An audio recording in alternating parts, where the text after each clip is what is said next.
పిఠాపురంలో దళితుల్ని వెలివేస్తే గ్రామ బహిష్కరణ సంఘ బహిష్కరణ చేస్తే పిఠాపురంలో దళితుల్ని 2025 సంవత్సరం 2025 1947 2025 ఇవాళ ఈ 2025లో స్వాతంత్రం వచ్చిన ఇన్ని దశాబ్దాలకి ప్రపంచం మొత్తం పిఠాపురం వైపు చూసేలా చేస్తాను మీరు ఓటేయండి అని చెప్పినటువంటి మహానాయకులు ఉన్నటువంటి ఈ రాష్ట్రంలో దళితుల్ని సంఘ బహిష్కరణ చేస్తే పలకరించే దిక్కు లేదు.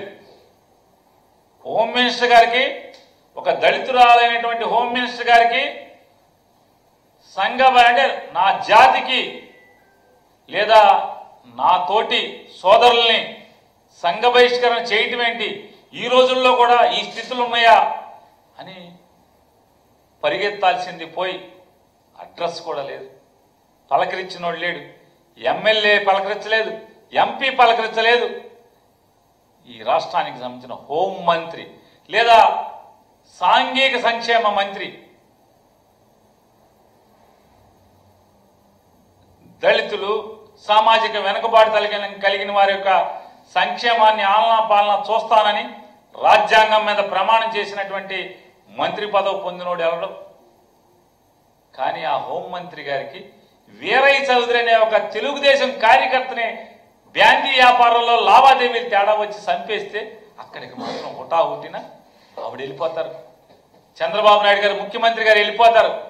అంటే వీరయ్య చౌదరి గారి మరణం తప్పే, ఆయన చంపడం తప్పే, కానీ ఆయన మీద ఉన్న సానుభూతి అరే ఇవాళ 2025 సంవత్సరంలో దళితుల్ని సంఘ బహిష్కరణ చేసి అంటే వాళ్ళకి ఉప్పు పప్పు బియ్యం ఏవి కూడా అమ్మము అని చెప్పని బరితెగించి మాట్లాడేటువంటి గ్రామంలో పలకరించే దిక్కు లేకపోవటం అనేది ఇంతకన్నా మీ ప్రభుత్వం దిక్కుమాలిన ప్రభుత్వం అంటానికి ఇంకేం కారణం కావాలి?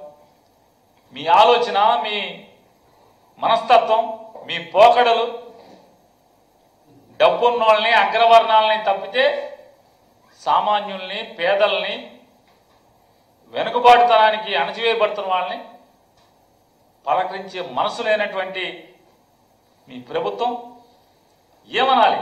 మీ ప్రభుత్వాన్ని గల్లా పట్లే డబ్బులు లేవు, భయం వేస్తుంది. కోరికలు ప్రజలకు ఇచ్చిన మాట చూస్తే ఎగ్గొడతాకైతే అన్నిటికీ భయం. ప్రజలకి నోటి మాటతో ఎగ్గొట్టేస్తారు, చెప్పేప్పుడేమో అరిచేతిలో వైకుంఠం చూపిస్తారు. అధికారం వచ్చిన తర్వాత ఈ రకమైనటువంటి దిగజారుడు మాటలు, దిక్కుమాలిన మాటలు మాట్లాడి ప్రజల్ని ఏమార్చాలని చూస్తారు. అప్పు చేయడానికి మాత్రం భయం లేదు, బెరుకు లేదు, బరి తెగింపు. అంటే ఈ 1,47,000 కోట్లు ఇప్పుడు దాకా చేసిన అప్పు ఒక తంతు అయితే, ఒక ఎత్తు అయితే, రేపో మాపో చేయబోతున్నటువంటి మైనింగ్ డిపార్ట్మెంట్ని తాకట్టు పెట్టి 1,91,000 విలువైన కోట్ల విలువైన 1,91,000 కోట్ల విలువైన ప్రభుత్వ ఆస్తుల్ని, సంపదని ఒక ప్రైవేటు వ్యక్తులకి 436 గనుల్ని తాకట్టు పెట్టే పద్ధతి, ఇంతకన్నా